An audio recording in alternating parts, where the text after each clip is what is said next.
We're surrounded by inspiration, success stories, endless possibilities, and infinite outcomes. It's enough to make you want to jump in and chase your own dreams. Everyone says just start, but what does that actually mean? Just starting feels really daunting. That's where we come in. The National Angel Capital Organization and the Black Founders Network are partnering to bring you women experts in our community ready to inspire and educate aspiring entrepreneurs and investors. We're going to be uncovering the secrets to building capacity, tackling challenges, and achieving success. So let's get started so that we can turn your vision into a reality.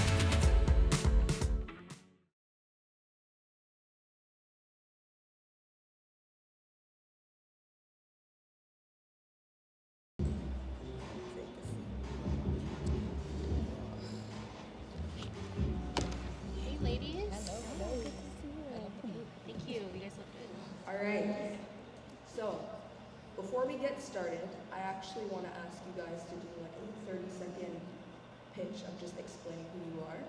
I think that'd be a great way to just, let everybody know who you are, your business, and why we should be empowered by you. I'm already empowered by you taking the stage, so let's start here. Faith. All right, well, good morning, everybody. How are you guys doing today?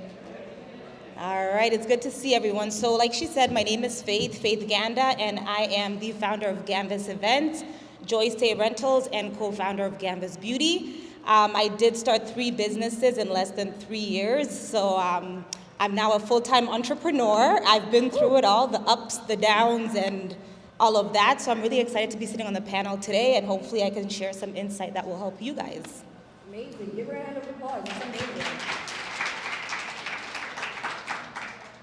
Hi, everyone. Hello? Check. Mic check. Check. Can you hear me now? Okay, awesome. Hello. My name is Kimberly Beckles. I am the founder and the CEO of the Sapphenix Movement Company.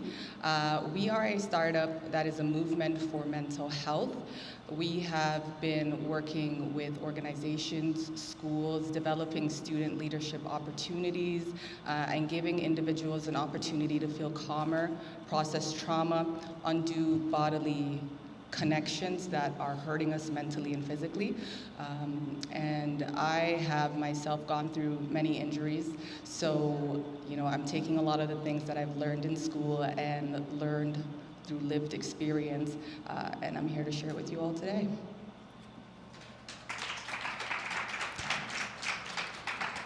Testing. Yeah, I knew it was me. Oh, no. Hello, ladies. How's everybody doing? My name's Edwina Mckennon. I am the founder of 2 movements. The first one is called Move Us Forward. It's a podcast where we just bring solutions, and we bring strategies to the table to move not just women, but to move a collective force forward through knowledge.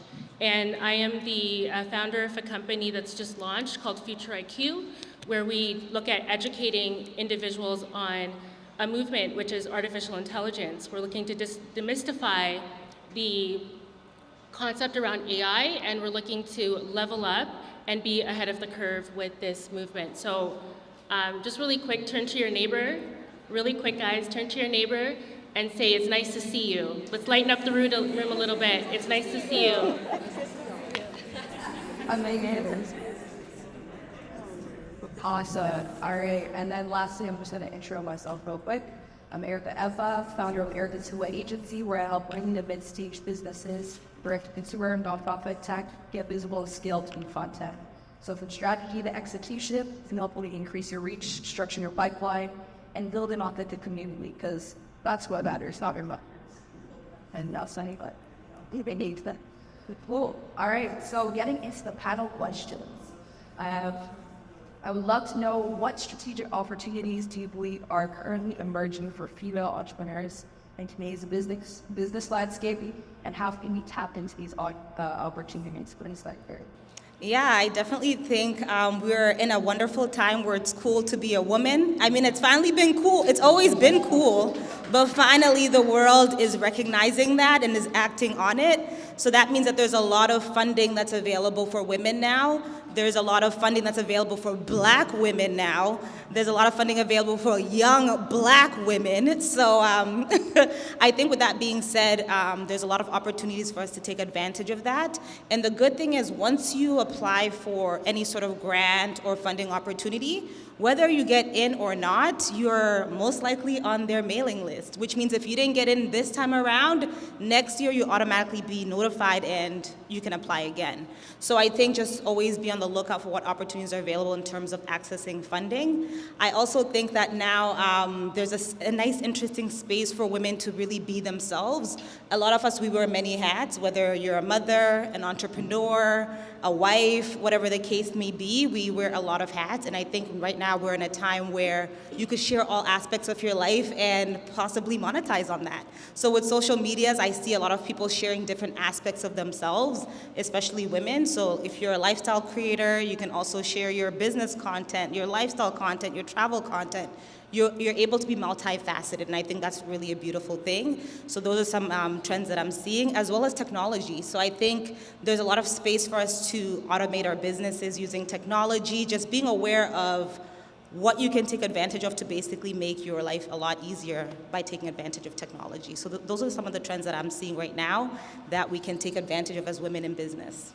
Absolutely. I think that's so important. And one of the things is you gotta have to just find the ways, is you don't find the ways you may risk God, and be forward and may not look to be here. Absolutely. So 2 words, and you can get a notepad and write this down. Artificial intelligence.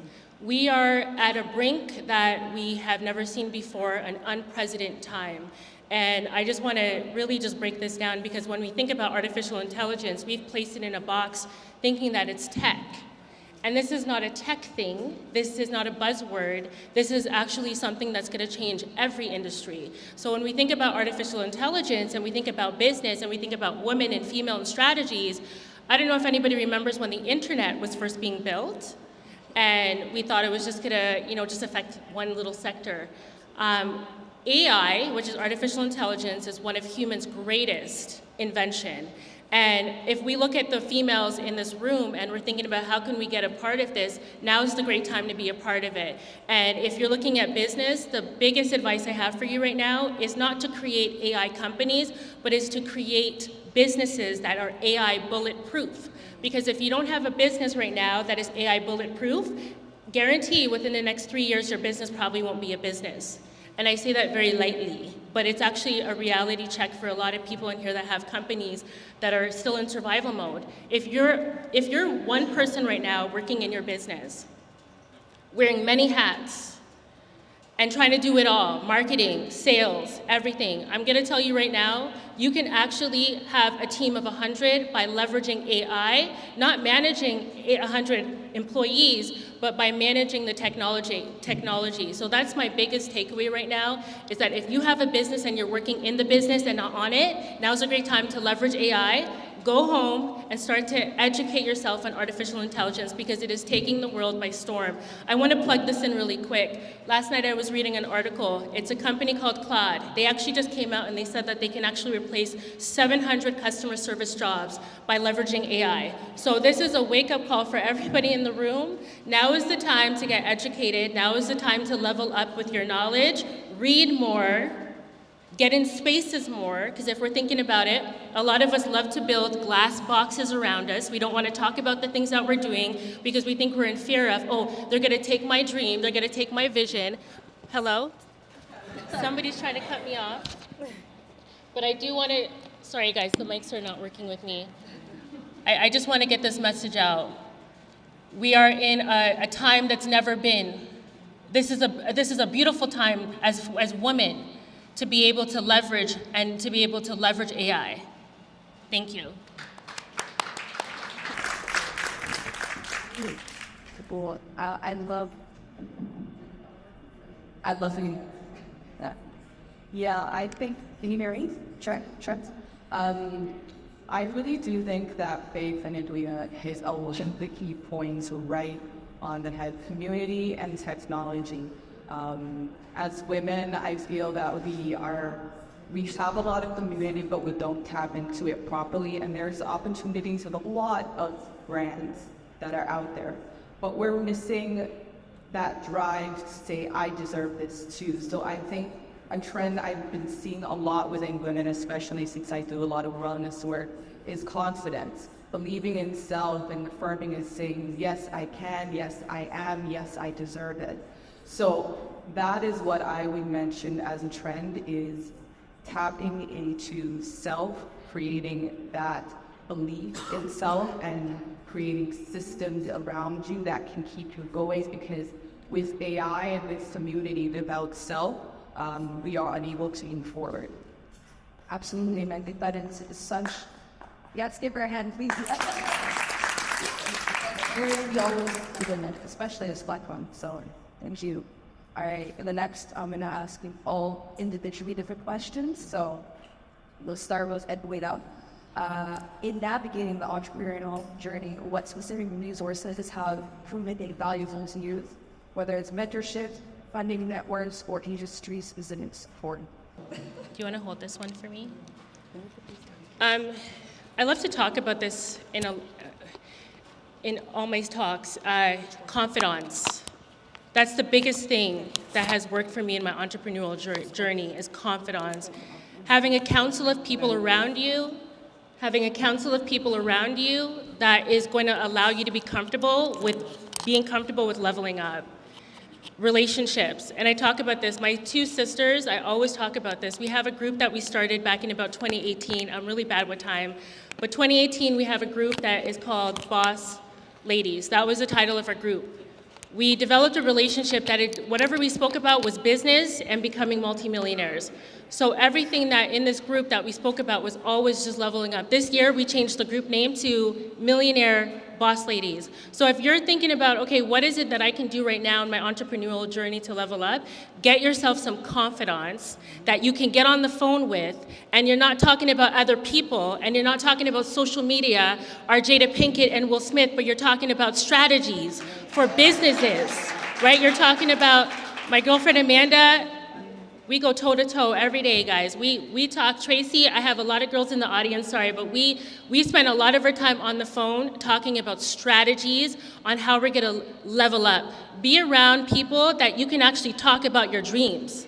Because if you feel uncomfortable about talking about your dreams, then that is a wake-up call to change your circle, change your confidence, because the people that you run with is the people that you're gonna win with. And if you can't win with the people that you're talking to on the phone, check your confidence. So my message today is very clear. Check your confidence.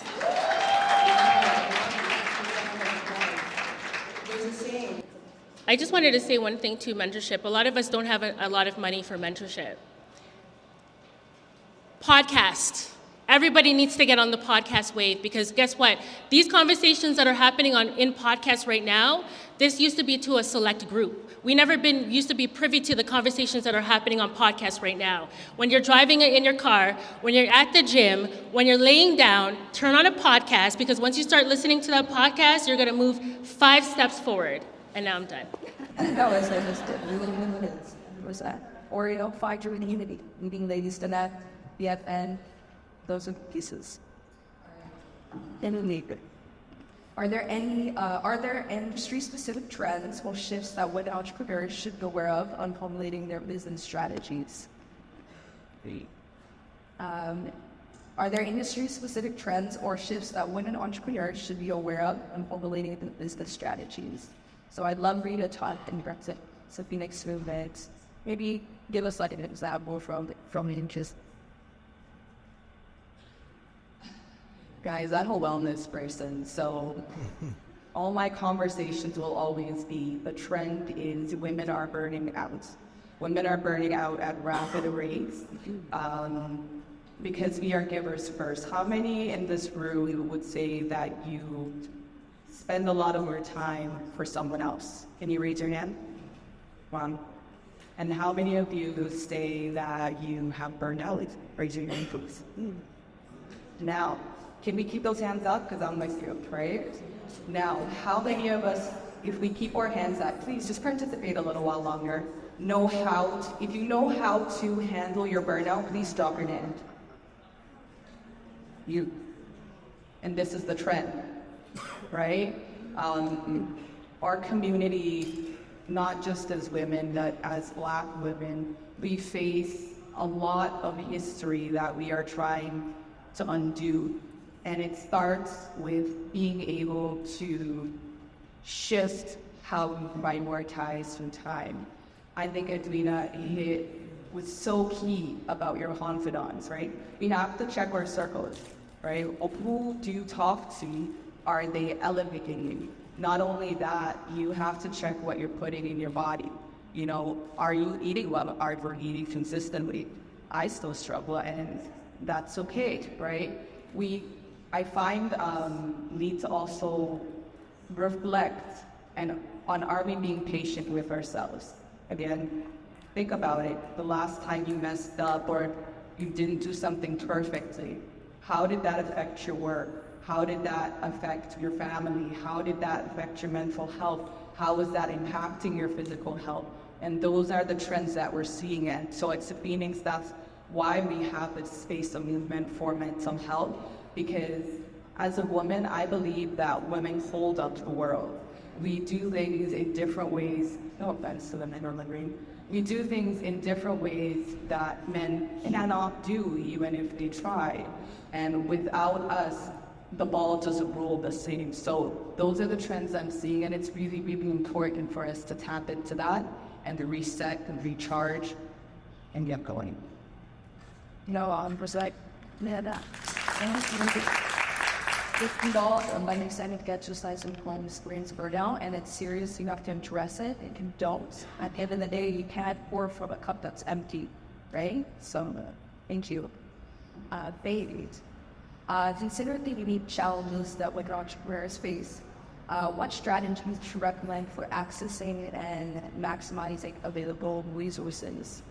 And you know, how can we leverage some of the technologies that innovation was to enhance our business strategy?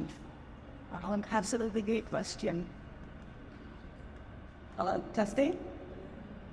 Okay, great question. I think some of the things that we can leverage is tapping into accelerator programs and grants. And sometimes you have to be ready to get rejected. Example, I applied for the BFN Accelerator program and you guys rejected me. But that goes to say that any closed door doesn't mean the closed door forever. Delay is not denial. And I'm so grateful that BFN has since then been supporting me since. You guys actually gave me one of my biggest gigs with Collision, where I saw you. I've also worked with the University of Toronto Scarborough, where I saw you. Those were all connections through BFN, and again, today I'm sitting on their panel. So again, sometimes what you apply for with a certain program is not what you get, but if you keep those connections, you can end up getting something so much more. So that's one of my tips, is tapping into those resources and stay connected. So once you enter a network, leave your mark and stay connected. Don't just go in there and do what you have to do and leave. Stay connected so they can keep coming back and keep plugging you. So I think that's one of the things that I would suggest. In terms of technology, I'm always looking for ways to make my business easier. So one of the things I invested in last year was a CRM tool, which helps me put up my invoices and my contracts within minutes. This is something that used to take me 30 minutes, now I could do it in 2 minutes. So I'm always looking for ways to simplify my process, have everything structured and organized, and so those are some of the things that I'm leveraging. I've also hired other people to help me, so delegating. But I also believe that you have to be strategic with it. So for every role that I've hired in my business, I've actually done the work. I've seen what it takes, so somebody can't come and charge me X amount of dollars, say it takes them 6 hours to do this, because baby, I've been there, I did it, and I know how long it takes. So once you get to a certain level, hire out so that you can create more time for yourself to focus on strategy. And yeah, that's what I thought too. Absolutely. So sorry to hear that the rejection happened. However, I do think that rejection was a redirection. Because ultimately, this collision is huge to us to move. There's going to be more that's going to come in this 2024. And then a little to touch on the whole hiring thing, delegation. It's great that you recognize you've done it, so when you do hire out, you spend less time on, making the wrong individual. So that's a huge step. Right. Next up, I'm going to go to Kimberly. How can mentorship and accelerator programs be structured to not only provide strategic guidance, but also offer support with the mental well-being of entrepreneurs? Great question. Mental health, I think, needs to be not mental health. Mental health practices need to be habits. That, I think, is how we get, not I think, that is what we do with incubators in order to get their wellness programs going and their mental health models going.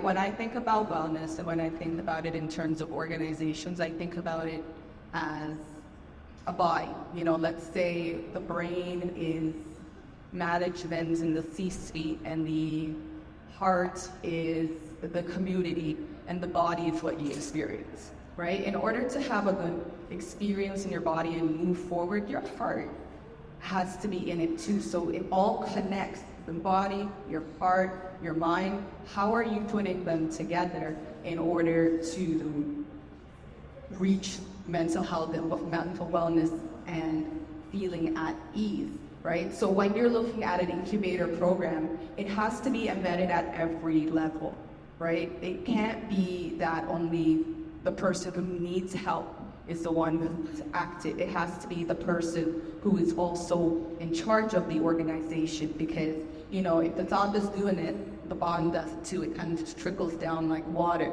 So everything being connected and viewing it as imperative, putting it in every aspect that you can find, normalizes this behavior, it redirects the habit, and then it sets you up for success in those programs. Yes. All right, we're gonna go to Edwina.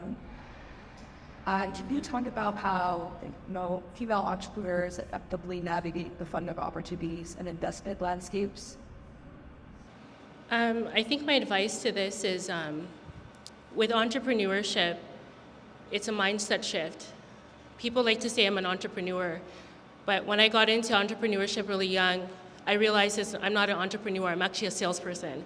And that's the real truth. I think people, when they start to realize that, okay, yes, I'm an entrepreneur, but the first thing is I'm a salesperson. The first 3 years of the business, you actually don't make any money. And instead of focusing on the supply side of the business, you should focus on the demand side of the business. And what that looks like is making sure that there's a demand for your product, number one, and then once you figure that out, realizing that you're a salesperson.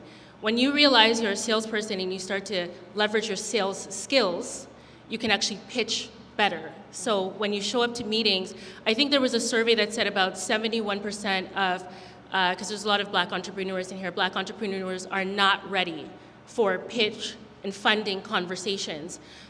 We need to do the work behind the scenes. What that looks like is taking time to level up your skill set, taking up a sales book. A lot of us don't like to talk about sales, but that's the lifeblood of a lot of businesses. So when you start to take and level up your skill sets in sales, you can pitch to anyone at any time, even at a Tim Hortons.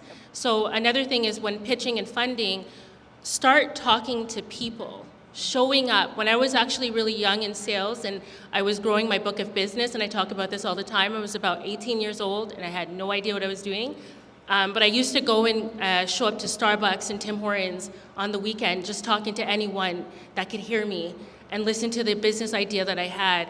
And that's how I grew my book of business. I scaled it all the way up to $2 million in premium. So I'm really excited. When I look back at my journey, I always encourage entrepreneurs, forget about the entrepreneurship title, focus on sales, because once you focus on sales, sales is a lifestyle. You can sell to a spouse, those that are looking for a husband, okay?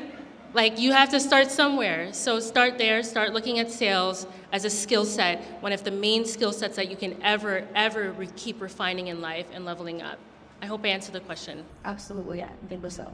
It is very over the stage of sales. I started in sales theory and ran a business. If you can yell it up, I can set. Let's see, you could go to the meeting. All right, we're going to take one last question. As we're limited for time, I'm going to start with Steve. It's going to allow all of you to answer. What piece of advice would you offer to aspiring female entrepreneurs in terms of identifying and capitalizing on both strategic opportunities and the intersection of self-care? Okay, so my tip is always networking. Your network determines your net worth. And like I said before, every room that I enter, I make sure I leave my mark. I'm seeing Michael is there from the Chamber of Black Commerce, the Canadian Chamber of Black Commerce. A few years ago, he actually invited me to the John C. Holland Awards, and I sat at his table. And I built connections there that I did not know were going to be fruitful. This year, last weekend, John C. Holland actually booked me and my photo booth to cover their event.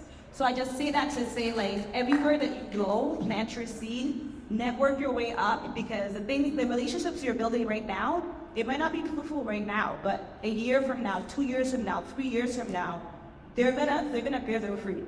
So that's always my thing, is network. Everywhere you go, leave your mark, plant your seeds there. My second tip would be learn how to fly clients. Okay, I told you guys I have 3 businesses, and I found peace by satisfying my clients. You come, you give me your problem, baby, you're gone.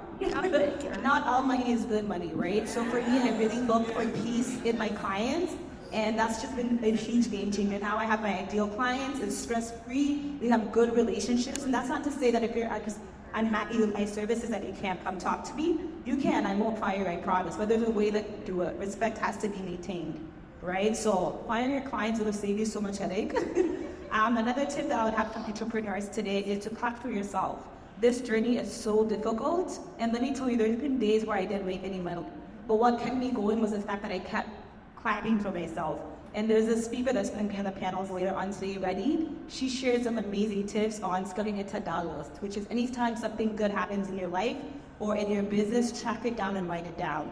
And that was such a huge game changer for me, because anytime that I feel down or I'm not making any news in my business, I go back to that list. I'm like, whoa, Faith, you're really that girl. You've done a lot. So if it wasn't in that list of me really seeing the things that I've done, I would have given up. But that's been some of the things that have kept me going on this journey. And I think there's a second part to your question that I didn't address. What was the second one? Oh, a piece of advice. Oh, a piece of advice is, I said that already, yeah. So clap for yourself, guys. You're your biggest person. Everything that you go into, own it, and all you can open that. Right, you do it over 15 seconds. So unfortunately, we are out of time. So I appreciate you guys and your support here. Again, thank you, Leadingladiesconnect, and the opportunity to partner with BFN. We definitely.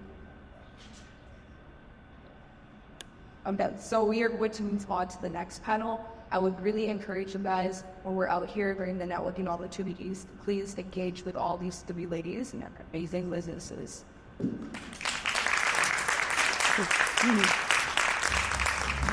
This